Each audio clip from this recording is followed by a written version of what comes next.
teated. Homme, 28. detsembril.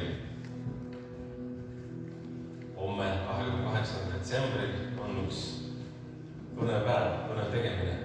Homme on küttepuude vedamine õuest katlaruumi. Et kes tahab 2 korda sooja saada, see saab homme puid vedama tulla.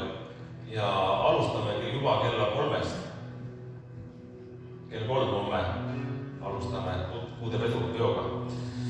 Teisipäeval G4 osasgrupp kella 7.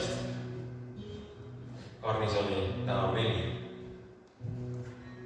Veljo juhib seda, kes tahab siis osa saada, siis Veljo käest saab infot täpsemalt.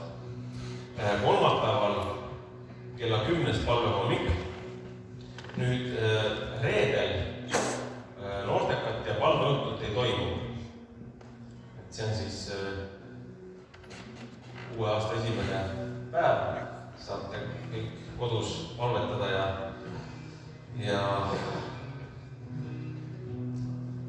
koos Jeesusega olla, nagu Tõnu, kui see Vello ütles. Nii, aga pühapäeval, see on siis nädalapäevast, saame siin jälle kokku kõik. Hommikupalve on kell 10. Teenistus on kell 11 ja järgmine pühapäev on meil au kuulata meie piiskop Alu Rõuput. Lastetööd järgmine pühapäev ei ole, lastetöös on vaheaeg kuni 17. jaanuarini. Nüüd meil on ka mõned uued lasteraamatud, mis on seal taga meie raamatuletis, nii et külastage, vaadake. Ja teate veel selline, et pidi olema vana aasta ära saatmine 31.